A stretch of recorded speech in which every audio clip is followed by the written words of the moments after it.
the true history of Casamas. And I, as a granddaughter of peace, I stood up and tell my ancestor, weapon and bloodshed can never solve a problem. We can do better than that. I carry a crown of peace ambassador. Unity, with no color line, move together, work together as one. When I carry that crown, I carry with believing that the language that they're calling, that being speaken by the Senegalese people, unity and peace, is what they were standing for. As decades, years of torture, of conflicts, of Casamance, planted by the government of Senegal against the children of Casamance, making the world believe that Casamance was the problem, and come to find out it was a big fat liar.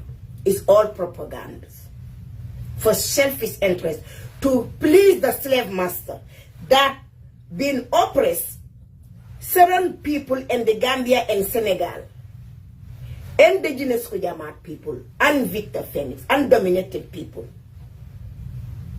has never been colonized. We do not belong to anybody beside the universe and our ancestor. And that challenge, that overshadowed that, the proud slave master that from Europe, oppressing some of the Senegalese people who been proud to be a slave trade, working together with those colonizers, has been combined from the slave master that Casamance people, the indigenous Goudiaby people, has not belonged to anybody beside the universe. As our ancestors refused to be chained, to be persuaded of those barbary that the colonizer create, believe that the world is all about torturing someone, steal from someone, harming someone, hurting someone to be rich, to be stand for. My ancestors say no to that, because we are the land discovering indigenous Goudiaby and Victor Phoenix. With all this fake history being told to the nation, being told the people of the Senegambian region to believe that Casamance was the problem. It's not. You know what's so obvious? When you put a fake history to use for your own selfish interest, to torture some others, to face consequences for your own selfish interest, it doesn't last long. It might take a long time. A lot of life gonna be lost. But at the end of the day, the truth will always come out on its own. Today, as we speaking right now, as a South first princess of the kingdom of Gabo, as a proud granddaughter of a rebel, as a proud queen rebel of peace, I watch and observe and listen. When I see that the Senegalese people who call unity, and we stood up for unity as a South, have a nerve to invite a criminal, a rapist, a pedophile, a terrorist, a looting, a thug, who has destroyed his own country, his own people, Macky Sall, and Omar Sissoko Mbalo, who created a coup, terrorist attack in his own country,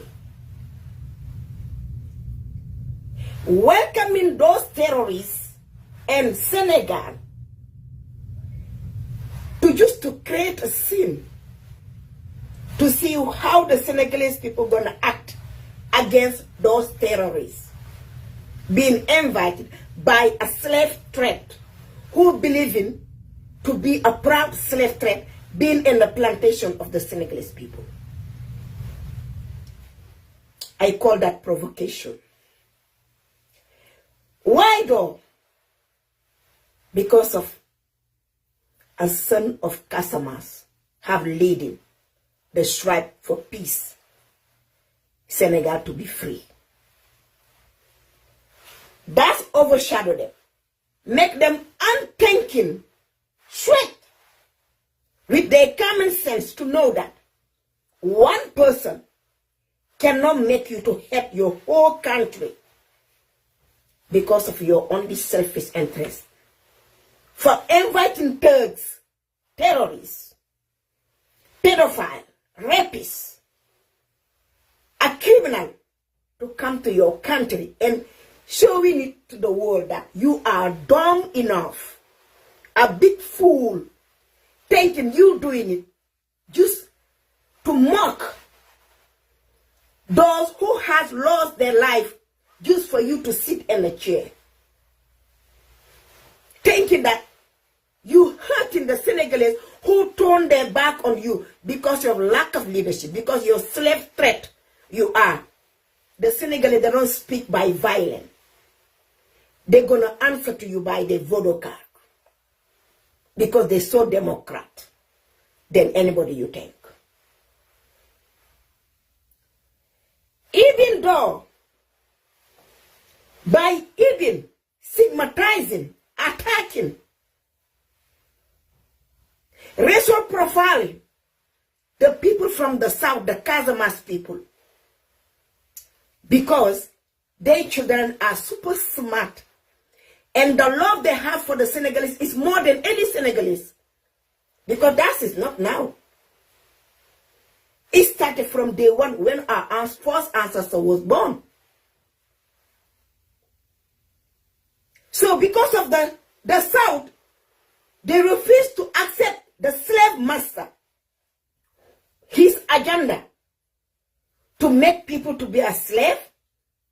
So that the same slave master telling you that the children of Kasama, they're super intelligent and they're so proud of themselves.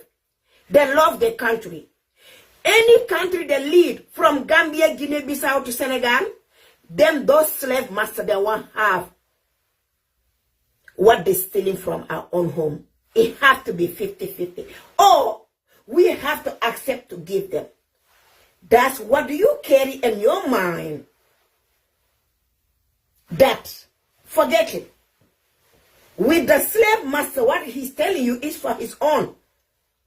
Those people you put in your eye on them,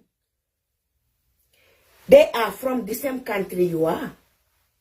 So if the slave master gonna push you to hate your own people, your own country, because of indigenous Kujaman and Victor Phoenix have stood up with the peace and unity you guys have calling, and we respond to that with pride, with our intelligence, our love for our own country, to work for our country. So you're going to be a book emissary of a slave master who will destroy from day one.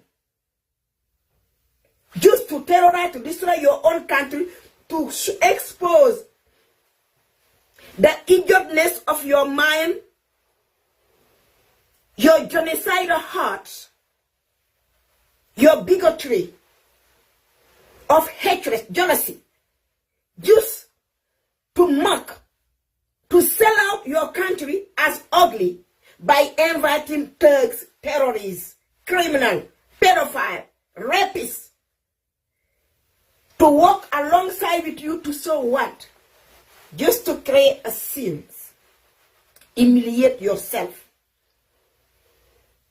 thinking that the Senegalese is going to react. No, they're not going to react with a fool like you people working together and thought that what you are doing in favor to who? The whole world has spoken right now. Looking at them be like, whoa. They don't know that's how low you guys are. Do you think Macky Sall as a pedophile, as a rapist, as a criminal, as a terrorist can create a scene just to convert to the outsider, to the UN, just to put him in the office by liar? You know, some things those unknown knowledgeable African, uncommon sense African, so-called leaders, I call them terrorist leaders, doesn't understand. Let me make a sense here. You know, when you're looking at, example, America and Europe, those people, how they're looking at you. You guys, those president, those ex-president, ex-terrorists, they don't understand. They're thinking that they can fool the European or the American or the outsider. They think they can fool them. And they are the bigger fool themselves. They're not smart. Let me tell you about, I'm going to give you an example about America first. You know, in America, when you put down your own people and you want to lift them up, they're scared of you.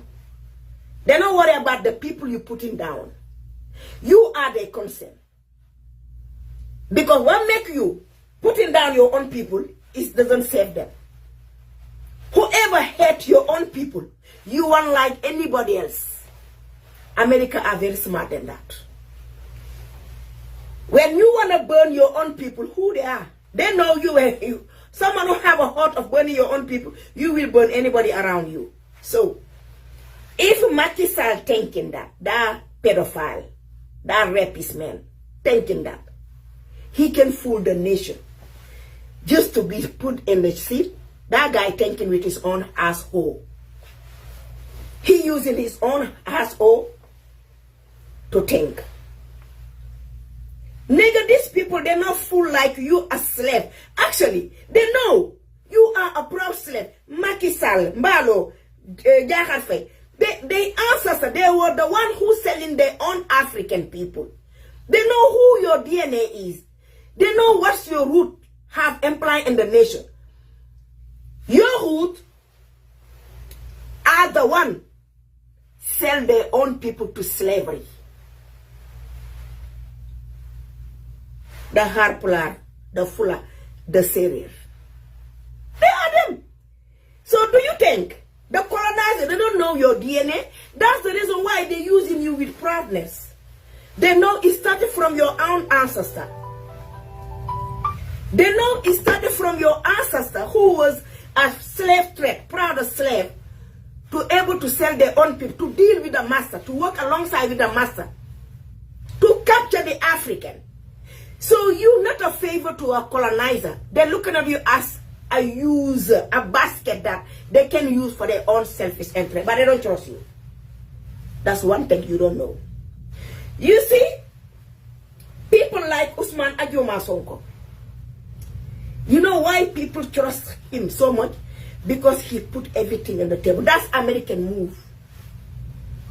If you read about the American, why they call them American, why they're so proud, why people fascinate about American people, because confidence and honesty, believing themselves, and nothing can stop them, nothing can overstep. There is a possibility. That's Usman Ajoma Sonko. That's indigenous Kujamat. That's Victor Phoenix. Us. We're not a follower. We are born leading. Our ancestors never follow.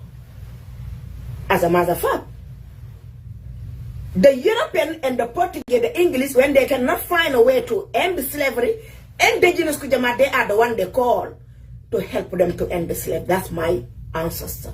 So you think that slave master using the Senegalese slave trade gonna teach you something, tell you something good about indigenous Kujamat? No. Because the humiliation is indigenous Kujamat hand. Is indigenous Kujamat hand. So, now let me tell you here. We all see in the Gambia, when President Jammeh stepped down and peacefully, just to protect his own population, because he built this country in 22 years and put the Gambia on the map, peacefully, develop, make the Gambian too proud to be a Gambian now. When he stepped down peacefully, you don't see him coming back to the Gambia to create distraction. No. Because the 95% of the Gambia, they all have a love for Jammeh. They're waiting for him. They knew that. But guess what? Since he exiled to go stay in Guinea Equatorial working, minding his own business, he never tried to create a scene and come into the Gambia just for distraction, just for match, for modeling. No. That's respect. That's common sense. That's democratic. That's what you call a smart born who care and love for his country, his people. So now, look at Senegal. Senegalese people used to call themselves, they're smarter than the Gambian people because Senegal is bigger than Gambia.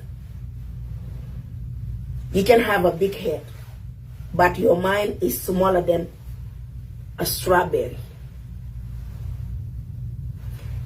That's what Senegal and Gambia look alike.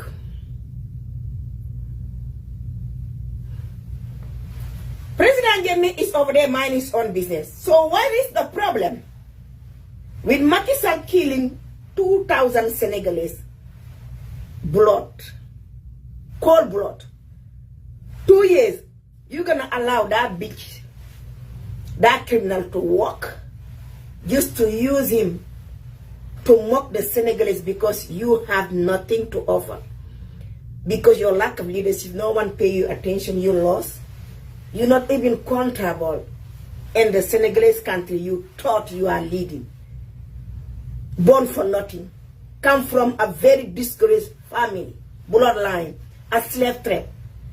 So you think you can toggle with those thugs just to humiliate yourself. When Gambia, President Jammeh don't even think to humiliate the Gambian with the respect of the Gambian. Omar Sissoko Mbalo destroy their own Guinea. That slave trade. Macky Sall, a slave trade, a grandson of a slave trade. All three there. 4 now. If you look at Adama Barrow, you look at Jaharfe, you look at Macky Sall, Omar Mbalo. Which exam are you going to take from those 4? What exam are you going to take from those 4? By they are terrorists, thugs, criminals. Do you think the world? You guys are the only dumb people, eh? So if Macky Sall try to create attention from the international to look for seat in the UN, that's a wrong try. That's wrong. Because the thing is, as you African born spirituality, some of those people, they don't even feel the energy because they don't have it. They don't even read the energy, how people work. That's why you don't understand about Europe. You think with the liar you used to just propaganda of the African people, those some of them who proud to be slaves, who listen to you. You think those people you fool, they are the one in Europe, mistakenly. Because even you yourself, when you stand with the European people, the way you act, your confidence only it tell them about yourself. You don't need to open your mouth. Your energy and your confidence is speak louder than you open up your mouth.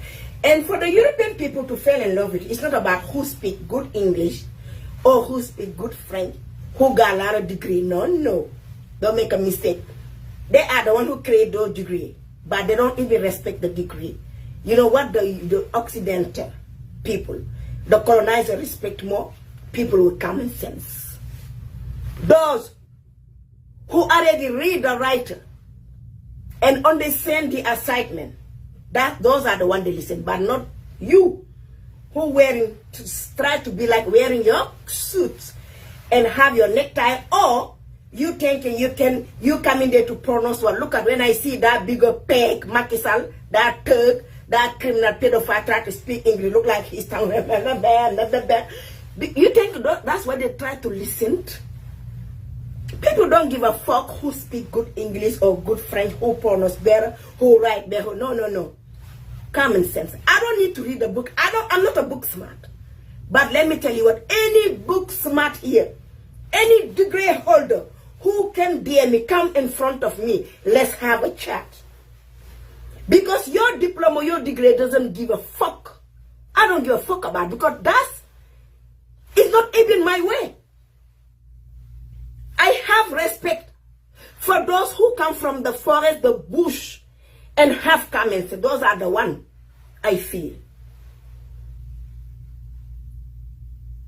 So do you think that colonized who create the grade, you small-minded African so-called terrorist leaders, you can fascinate them about your act of terrorism to try to create a chaos in a country, and the population doesn't respond to that because they're smarter than that. Senegal are bigger than that. Senegalese people are smarter than us. To be responding your terrorist act, that's a terrorist act, inviting thugs, terrorists, to come work in Senegal alongside with a slave threat, just to create a traffic of terrorists. The Senegalese have right to come out and march, and again, because you invite a criminal. But guess what? The wait is not long. It's only 2 days left. They don't need to respond to your terrorist act. They're waiting for the day for the voter card to kick you out and your whole entire family. Because you fear. Yes. But you have right to be feared. Because you're walking in a place and you just looting. You just act the same like those who was oppressing the Senegalese people. You stole so much. And you fear. Yeah, you have right to be feared. But let me tell you what the mistake they made. Casamas, now we understand. Especially I, a queen rebel of peace, I typically understand. I use my common sense, my mind, as my grandfather, Sidi Badji, a proud rebel, and Abojame Kumseng, a proud rebel. When they sit down with me and tell me everything the truth, and I say we have to do better. We will go alongside peace, independence of peace, independence of unity is better than divided. So now I understand the bottom line of the problem. So therefore,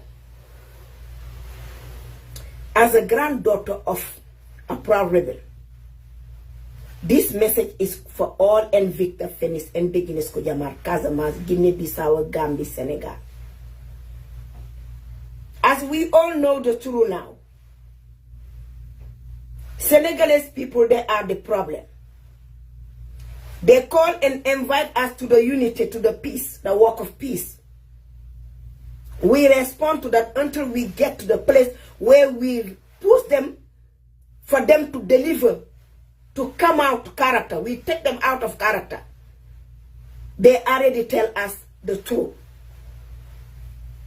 So for indigenous Kujamat and Victor Phoenix, our mission is to show any Senegambian to Guinea to Senegal that this three country is fine and built by indigenous Kujamat and Victor Phoenix and dominated people.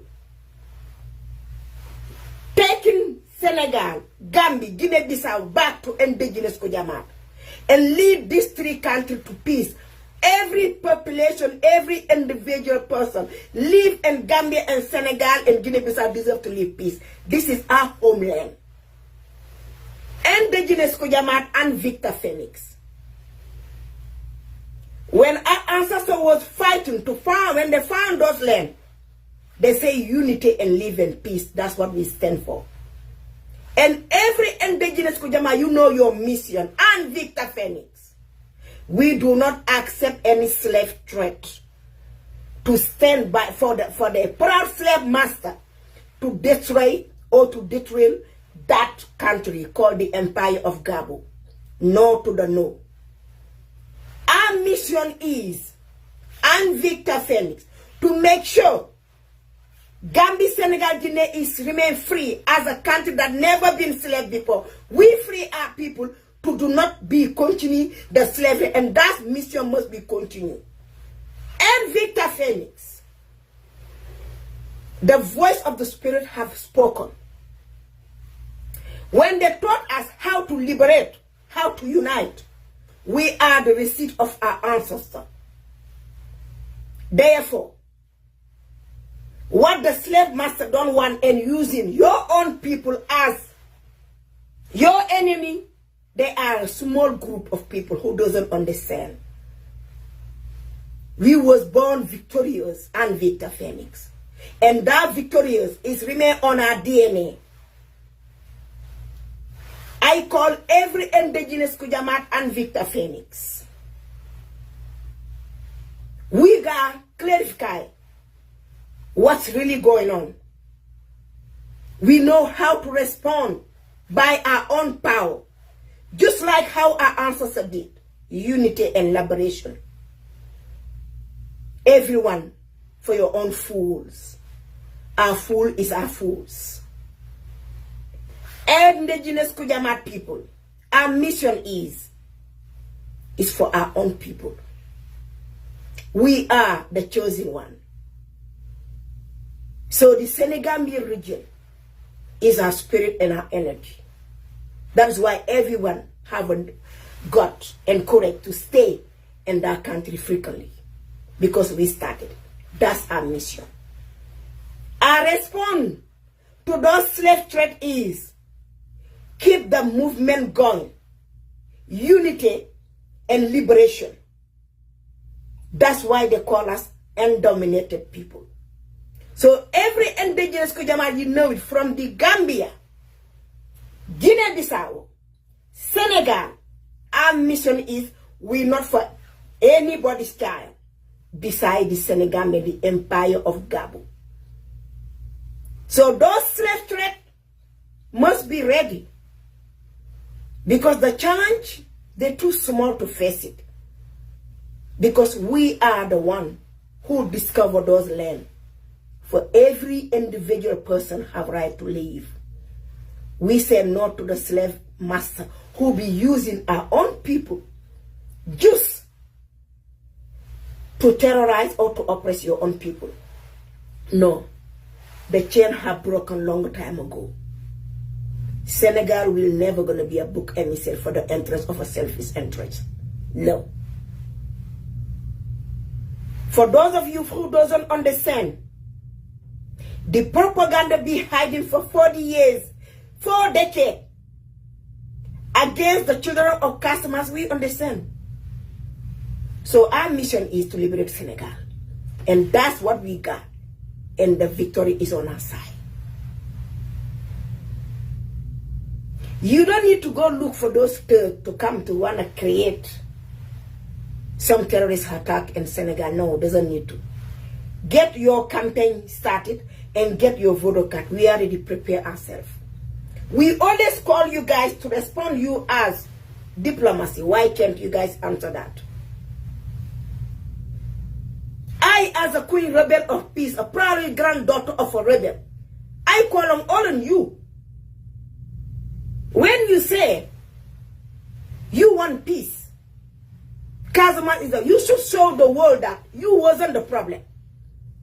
But as more you do, the world seeing you as a problem. And I use my voice to extend the truth. Because a lot of people don't even understand the problem of Casamance and Senegal. Because the slave master fears of indigenous Kujamat who never been belong to anyone. We never been colonized. We were born free and remain free and continue being free at the non-ending nation, unapologetically, and Victor Phoenix. So how those people gonna? Because they make Senegalese people to believe, oh, these people from Kasma, especially indigenous Kujamat, they never been colonized. Don't let them lead. If they lead, the colonizer won't have what they want. Of course, yes. Why would we let you come our own homeland, take whatever you want, and what you gonna leave for our own people? Do you allow my people to come to France or Germany to take anything they want, even though you stole from them? But they over there, struggling. You stole from them, and you torturing them in your own country. And you expect for me, as indigenous Kujama and Victor Fen, to lay that European to come to my country, my land, to take whatever belong to me? Who think like that? Who does that?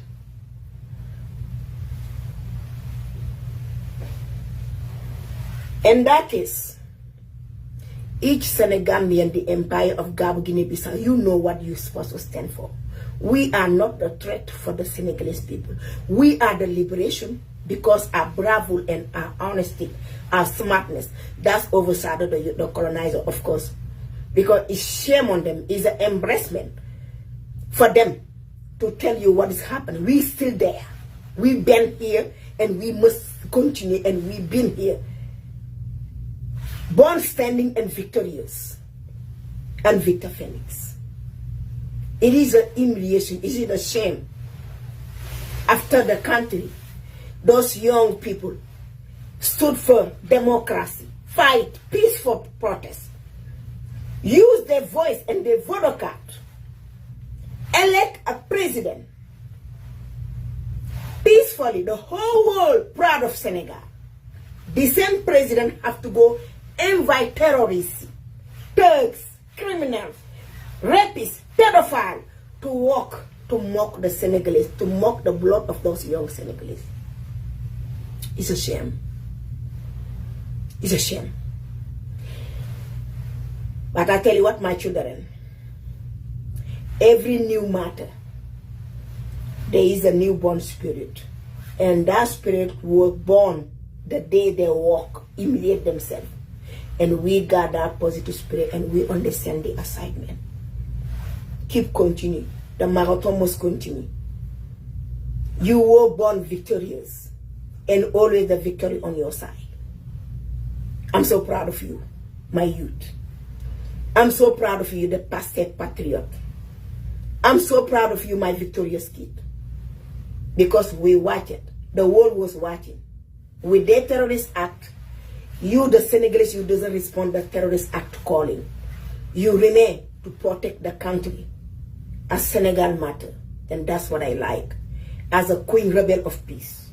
It doesn't matter how the level the provocation is.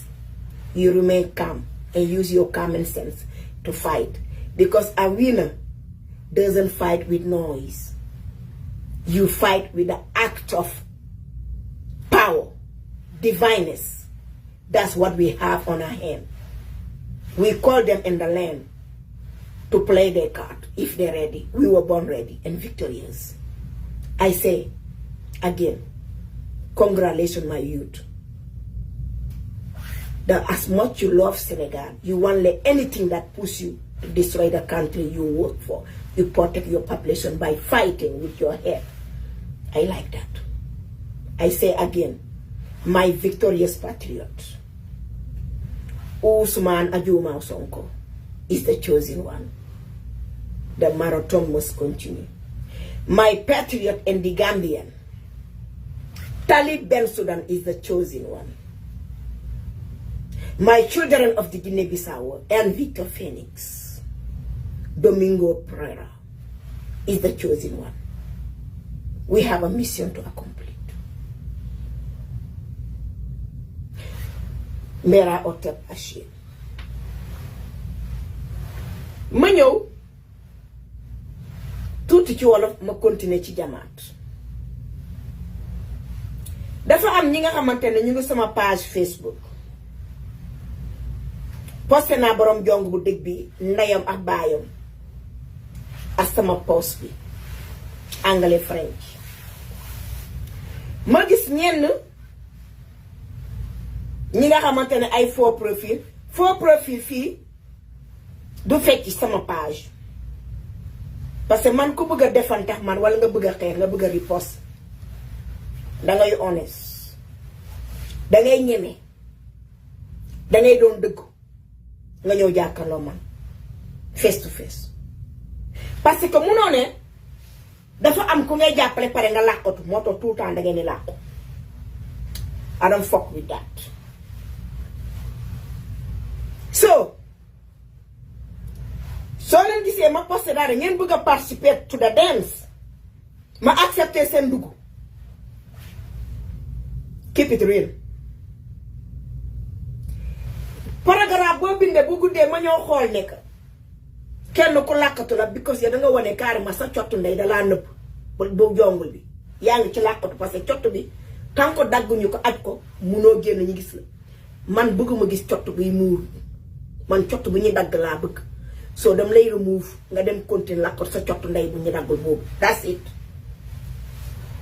so man noonu laay xeexee I don't fuck with fake profile period samay dinosaures yi nekk sama compte bi sax xam nañ ko bu ñu gisee te man gis ma sax da lay bloqué bu ñu gisee nga bind dara balaa ñi lay répondre dañuy dem xool ndax profil vrai la wala faux bu dee faux la you are exposing yourself faux nga kon may waste time faux da lay effacer rek teg la ne comme ni ngay làqatu ginnaaw sa cottu ndey bu lang rek ba ñu jongalu so you see so therefore man kuy bëgg a xeexam man I'm keeping it real this is me dama bëri ay faux dama bëri ay Facebook account te yëpp boo ci dem is me danga may gis ma fay def vidéo teg I don't hide ci bunu éléphant wala du sama ansa say nëbatuñu sama maam Sidi Badji ba muy créer fondé MFDC mooma abbe ji ma ku nëbatuñu so duñu jur set bi nga xam ne proud d'être rebelle ba pare may làkkatu fan for what te ma xam ne dama war a wax dëgg so I'm not one of those boo leen bëggee di xeex daal dangeen ni honest ngeen keep it real man dama bëgg cal man I love that man damay bëgg ku ñeme di ma affronter man dama ñeme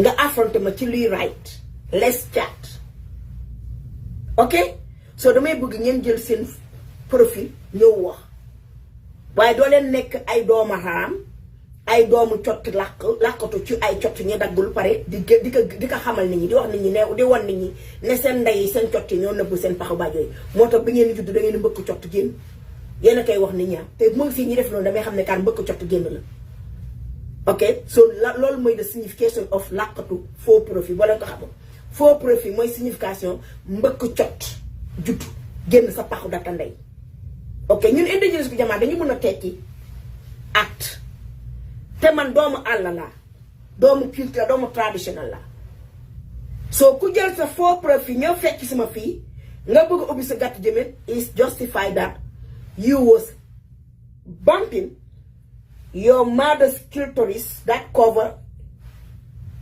his pussy hole to come out comprendre ngeen man gëneen ko leeral ci olof ngeen comprendre boo jëlee sa faux profil ñëw naan dangay wax ci sama page loolu mooy signification that sa cottu ndey bu lang bi ba nëbb paxu datawam danga ko mbëkk pour nga génn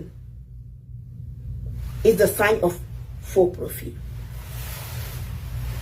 léegi understand ngeen the signification of faux profil ok good so loolu boo leen ko defee du mu leen may any chance ngeen fecc the rhythm am playing so loolu mooy po moo tax boo leen gisee keneen ku waste perte time nef moo ci nekk bind ba ne moo ci nekk boo bu dee faux profil da lay buule teg la fële that's it so waaye yéen moo den welcome soyez les bienvenus sama page parce que page xeexkat ngeen nekk nee naa leen carrément kuy nar a xeex ak man dam lay jox ñeenti dangay pare mentally ready physically ready verbally ready spiritually ready ok ñeenti boo ko amee nga xam ne pare nga pour jàkkaarloo la dragon verte soo ko amul def forget about it because man dara fascinate ma because xeexkat la sama maam moo njëkk ci njëkk sol toni mu def guerre ma sama maam Sidi Badji mi fondé MFDC homme de toni la woon def guerre yépp du moom kese de samay maam yépp ay homme de toni lañu woon guerre kat lañu woon sama papi mu ma jur homme de toni la woon def deuxième guerre mondiale yépp guerre kat la right sama maamati maam si sama côté yaay ci côté Cap-Vert te Vodi Island gungun yaana ci route boobu la jógee guerre kat la woon soo boo leen toppee samay DNA da ngeen gis kii dëgg la c'est la reine rebelle de la paix sama DNA la dëgg rek so képp ku war a xeexam man il faut nga be ready because sama tàng power dafa pare for anything. I was born ready. I love challenge ci dëggu ñu teg ko ci table bi so da ngeen war a be honest seen bopp ok so di naan sama doom yi focus leen patriote yi my victorious kid parce que da leen a indiloon ay terroristes ñoo ñëwoon Sénégal pour provocation terroriste attaque yéen wuyoo leen ko parce que doo leen ay terroristes parce que traite esclave bi bu invité ay terroristes ay tëg ay pédophile ay criminel xam nga criminel boo ko woowee ci dëkk kenn du toog léegi nag humiliation bu ñu def mooy du population Sénégal kese gi ñoom dañu defe ne mun nañu naqaral sénégalais ci direct xale yi mais àdduna gi ñoo leen xool parce que match do bi traite esclave bi moom pour moom dafa nekk ndeysaan di struggle pour oñi gis ko waaye xam nga ku leen bindal scénario bi séquence bi dafa po riche séquence bu mu doon jéem a jouer it doesn't make no sense nit ñi si boppam ñi ngi naa war a fuul parce que bu fekkee ne da ngeen defe ne ndeysaan ñàkk muus parce que esclave dañ lay doon parce que utiliser la ñoom kunta kinte sax mu gën a nekk esclave gën a ponkal ci esclave yi moo leen gën a muus parce que bu muusoon séquence bu ñuy joué duñ ko doon joué loolu éliminé na ko bu yàgg oñ yi da koy dégg rek waaye du ko seen parce que lu ñu def nii dafa woon àddina gi ne kii deret moo ko gënal kaa ñu lekk is a sin parce que yow nga ci dëkk nga rey ay nit rancune bi mu ngi ci nit ñi ba léegi justice amagul nga ne dangay ñëw défilé pour moquer leen yow kan nga koy def nga foog ne Sénégalais yi nga ko def waaye yow nga gën a rey sa bopp yow nga gën a xamal àddina gi ne yow nekkoo leader yow you not ready for anything ndaxte ab dof nga yow nga wax àddina yow terroriste nga yow criminel nga assassin nga président Jammeh ba mu génnee Gambie non seulement 95% Gambien dañ ko bëgg ba léegi ma nga toog ak Equatorial ngir respect for the Gambian people waaye yow ay terroriste and group kat yooyu Adama Barrow Mballo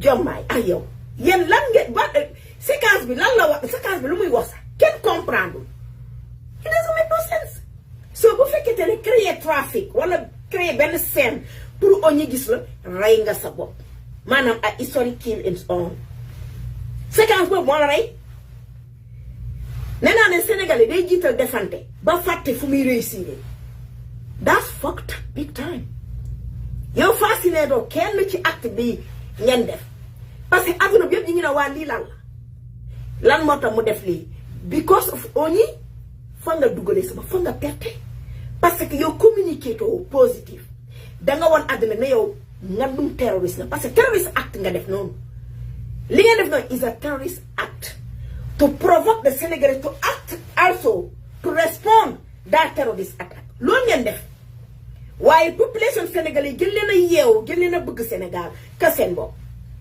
ñu remain calm 2 jours kese des soxeetu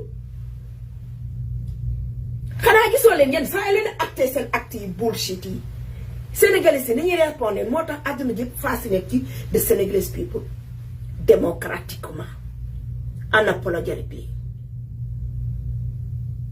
so mactudo bi bu mu ñëwee jiital dekk mel ni ginaar bu gonflé keneen ki topp ci ginaar mel ni ka benn seku wax ma dara borom jong bu dëj bi fàtte ne moom dañ ko war a kasagal nelawkat yi borom épilepsie kooku moom mu nekk di xaar di yuut jabaram boobu nga xamante ne Fatoumata Baro kattante rek la nekkee ci àdduna fu ne mu dem ndaxte dafa tiit moom comme lu dal borom jong bu dëj ñaari jabaram yooyu dendoon yooyu ñii kii di sànni tuun kii di mbëkk ay tànk di dox lu leen dal moo ko dal moom da doon nelaw ñu tiitoo ko ne ko valise ngi mu tiit valise bi nag kattante la ko jëlee dëkk bu nekk mu tukki fa loué ay Airbnb bi teg fa farom di katante na dof de kooku loolu ko moom loolu ko tiital fu mu ne nii daa gis xale yi daan ko def ñi influencé trop di naan xoolal maa ngi Dubaay maa ngi moom loolu moom fu mu ne nii titre bi lay utiliser comme Dubaay comme fële fu mu dem yëpp fa benn ko te xoolal yor naa yëpp ay preuve Fatoumata Baro ay preuve yu leer laa yor Airbnb 8000 euros yu mu ko loué pare bàyyi fa biir fii Canada maa ngi yor yëpp yàq destroy Airbnb ba ka ko loué si ñu ngi ko taxé 10 000 euros pour fixer ko ngir def pour dem katante you know so gis ngeen moo tax ñu ne nit da ngay juddu suul ku suul rek dara du la jaar dara du fees sa bët so ñoom lu ñu def noonu dañ ko dee defe ne population bi la ñu naqare non non non yaa a stupid dumb yes yaa stupid dumb gis nga nit booy def yenn yi pour convaincre nit defal ay actes positifs loolu rek day waxal boppam jaru so dem fu sori waaye lii am li ngeen def noonu Sénégal ñëw def seen dugg génn créer scene it doesn't speak nothing by terrorist act loolu la signifie waxu fa dara lu positif lu dul act of terrorist parce que ay criminel ngeen ay assassin ngeen ay pédophile ngeen ay rapiste ngeen violeur ngeen kese ànd ko ak ay traite esclave yi taxaw foofu jege leen daa si ñun dañoo am fulla ñun indigenous ko jamaat so ñun dañoo am fulla parce que président Jammeh respect bu mu am ci Gambien moo tax gisoo leen ko muy daaga dag ne xam dem ñaawal leen non non for what doesn't make sense parce que dafa liggéey li nga xamante ne amul competition il faut nga ñàkk liggéey gisoo kii danga defee nag ñii bu ñuy liggéey nañu taal sax yenn yi non yow nga toog ci nguur dayaloo nga tiit di ëtt fa ngay làqu jaral na doo fu ne di lamb di fay xaalis pour jënd ay poste moo tax man dama kontaan ci Occident bi luñ ko nekk di utiliser spend your money di ko xaalis boobu ñoom ñoo ko moom danga ko sàcc ci sa askan so they will take it from you xaalis boobu nga jël pour fay pour am seize dinañ ko encaisser comme il le faut at the end of the day nigga you gonna work with a damn big zero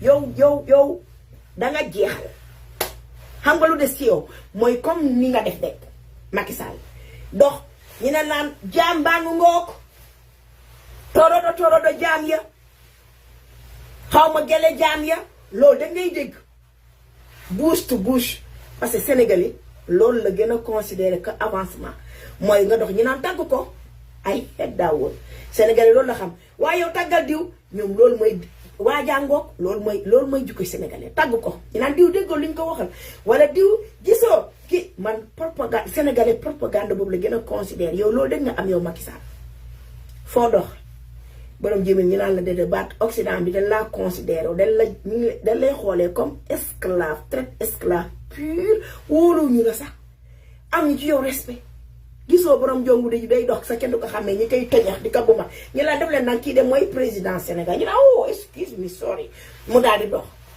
nii de lay dox waaye kanay xam yow ñu la war a kasagal ñu la nga dox mais duñ la xamee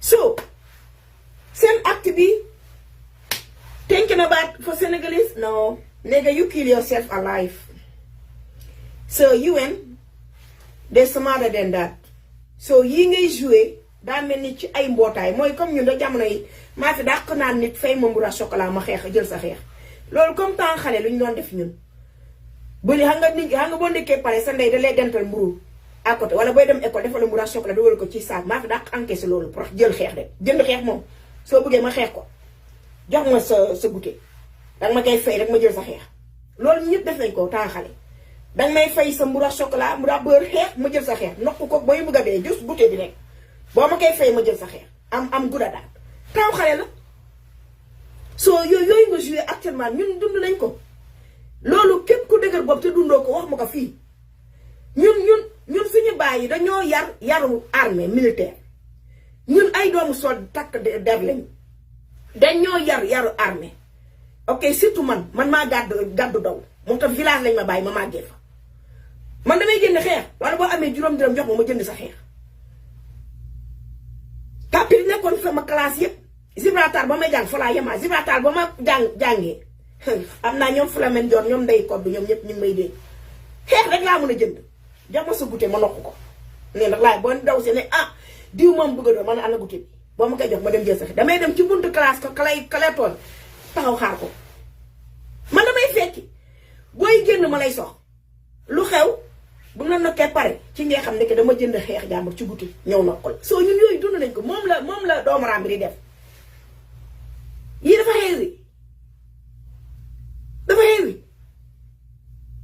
soo loolu laa bëgg na sama njaboot sénégalais yi acte very well àdduna gi yëpp dañuy kontaan ci yéen a ngi gën a fasciné àdduna seen démocratique xol bi ngeen am understandable xol bi nga xam ne seen dëkk moo leen ñor élection rek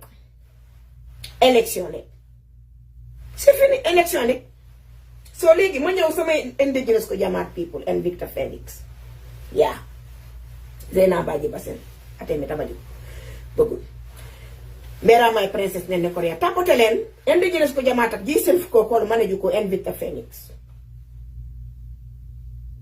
Victor Phoenix so manajoy sanken di miw ku tebako pakenako ku rajanako and Victor Phoenix mbera ote ashi e jamaate yumbo ku tebako pakenako ku rajanako leji jujuko nan ani fano ammi di Gambia jumu ko jenne mbera my princess mbera jujujuk pe nana pume sukei ajala ko kasumaye dika tebaka te sukei kombo yen wala ko jamata ku jumena me yetame ajalo be enyes bukanak manku ya wor manku ku gonno mate mangetame yana rock mi yana tet mi nalaka allem bara jujujuk nyaka Senegal nane jangkat ngeyu amba cewmu ammi kelaw nana kaje mi abut kuñilak atayamulo amba cew Antonia ñate serere ma jëkkatee mo di ma yeneta mola di ma sangari mola nane manu nguru ku buja ku manku joku jaato manku juk boje beja eno ñata Sénégal ko naka ko yi manku jikere manku jaato bo nan si yen ko yemut day futti ka fankonde won play ko ñalak jamaate and Victor Phoenix kumpala kata nanon ko ba regola maleganam ban wala pew jamaajam lebu ko komi wafo Sénégal ko baje problème bare le wala and Victor Phoenix and indigenous ko jamaat people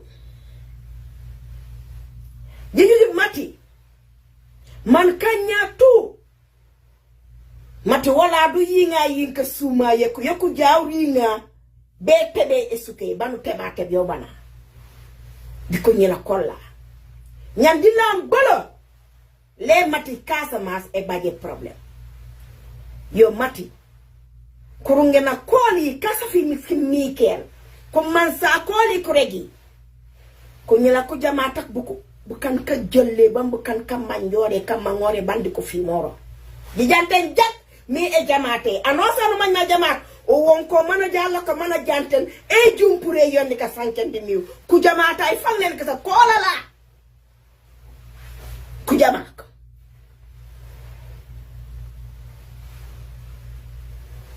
koni buku anakiluti ku leku mikel bajut anakili mati atay mit kola ku sanum kabir nanko bajut anakili e jamaate nu jadi ke suma yaku yak ñan ku ñila konde tep dina mbele man ku jiken man ku ñila kolla konde jaay to ku kila koli komi to komi amman sali asafi mi ammi kelaw nani ku kantu man ku ti buku man ku jole nya buka lekuri leku bacto waf legi di gata Gambia nan jumu ko ra jummi nan ko jommi ko joko tiken nyan jumu ko ramang isuko day poye Gambia da wala mana kat Gambia ko suma ek jiji ketatu Sénégal e jank de nge bujmi de ko rego ajo man ko ne ka jato to rego to reke